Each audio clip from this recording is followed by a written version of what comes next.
concilier le citoyen avec sa nature politique et le politique avec sa nature citoyenne. Est-ce que ça te parle? Oui, oui, en tout cas le citoyen avec sa nature politique, ça c'est indéniable. Il y a un besoin énorme que les citoyens se réapproprient le politique.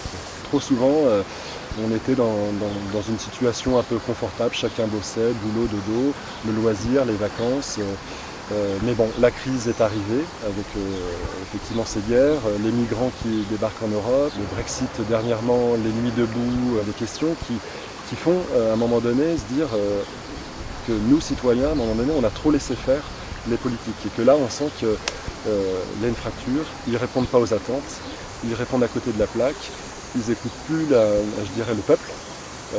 Et donc, il faut qu'il y ait des choses qui se fassent. On vit des moments, je trouve, très intéressants, passionnants. Ça se fait dans le chaos, mais c'est justement ce chaos qui permet aussi de se mettre en mouvement en tant que citoyen. Après, le politique, de par ce que j'ai eu comme des échos de députés, c'est que ces mouvements un peu citoyens, pour l'instant, ils ne le prennent pas en compte. Ils ne se font pas écouter, ils pensent que c'est un petit peu, je sais pas, ça va passer. Et je pense qu'ils sont vraiment très éloignés. Voilà, ils sont dans une bulle. La bulle cette bulle dans laquelle ils sont enfermés peut très vite arriver même au niveau local, puisque moi en tant que maire, je suis élu à l'intercommunalité, je fais partie de commissions, je suis représentant de ceci, cela, je vais beaucoup dans des assemblées générales. Donc en fin de compte, avec le travail avec les mairies et toutes les responsabilités à côté, en fin de compte, c'est vrai qu'on peut vite s'enfermer et même en tant qu'élu local, être coupé de la population. Ouais. Donc j'imagine que plus on monte, plus ça se vérifie. Ouais. Et que penses-tu du système politique actuel ? Enfin, ce système ne fait qu'alimenter la fracture, quoi.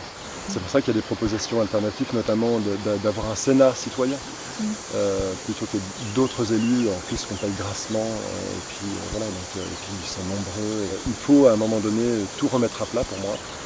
Ce président, cet homme providentiel,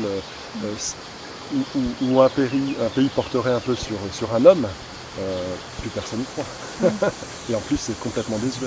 Donc on hérite d'un système qui à une époque répondait à un besoin, l'après-guerre, voilà, le fait d'avoir un leader, de mener des choses. Et maintenant, je pense que les citoyens sont montés en compétences, ont de l'éducation. Internet est arrivé, là, la grande révolution du siècle, quoi. Donc maintenant, il y a manière à faire autrement. Il faut arrêter de continuer ce schéma. Il faudra prendre le temps de réinventer à travers de nouveaux outils une nouvelle république. C'est quoi pour toi un monde plus juste et plus équilibré ? En tout cas, au niveau de l'équilibre, c'est que chacun puisse avoir l'accès à une information. On le voit aussi, la dérive qu'il y a dans les médias, ça a été racheté par des gros groupes. Donc pour nous, ici à Saillant, on parle pas de communication, justement pour faire la différence entre ce qui est des médias. Pour nous, des fois, les médias vont trop dans de la communication et pas de l'information. On parle de transparence.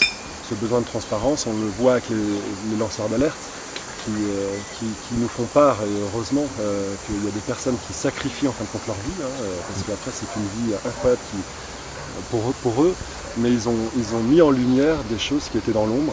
Il faut de la transparence et de l'information. Voilà. Et il faut une indépendance des médias. Donc pour moi c'est la base pour la vie démocratique. Et ensuite, avec ces informations-là, c'est de la responsabilité des élus, ou en tout cas du système étatique, de mettre au maximum tous les outils, et ça on peut les inventer, et il y en existe déjà des centaines, pour que le citoyen puisse être acteur de la vie politique. Et qu'est-ce que tu penses des derniers mouvements citoyens comme les Nuits debout et de la violence qui leur est reprochée ? Moi je suis non violent, et je ne cautionne pas du tout la violence, mais d'entendre aussi ce gouvernement dire qu'il y a des casseurs, il y a de la racaille, il y a des choses comme ça, pour moi c'est pas entendable. C'est-à-dire que moi je condamne toutes les violences, mais à un moment donné, il faut aussi que les médias et les politiques se posent les questions pourquoi on en arrive là. C'est qu'il y a un désespoir tel qu'à un moment donné, pour se faire entendre, parce qu'on ne se fait pas entendre et qu'on n'est pas pris en compte, forcément que ça pète les plombs. C'est la nature humaine. Et en plus, je veux dire, 68, on ne peut pas dire que ça a été rose, quoi. Ça a été très violent, quoi. Et même avant, il y a eu d'autres. On oublie l'histoire. On voudrait que on manifeste gentiment avec des pancartes et que oui, vous avez le droit de manifester, des choses comme ça. Non, on voit que ça sert à rien, les pétitions, ça sert à rien. Il y a un tel décalage qu'à un moment, ça sert à rien. Donc à un moment donné, il y a une colère qui monte, on n'est pas écouté, donc forcément qu'il y a de la violence. Tu as l'air assez critique du système médiatique et notamment de la télé. Est-ce que tu peux nous en dire un peu plus? Tout ce que je peux voir, c'est une télé qui nous montre la réussite économique, des jeunes entrepreneurs, des gens qui vont aux États-Unis qui réussissent, des choses comme ça. On ne parle plus des associations de quartier, de l'éducation populaire, des colonies de vacances, enfin, des choses qui ont existé, qui existent encore et qui mettent en lien, en mouvement le vivre ensemble avec essentiellement du bénévolat et qui font que ça améliore la société. Non, on parle de personnes qui ont réussi, voilà.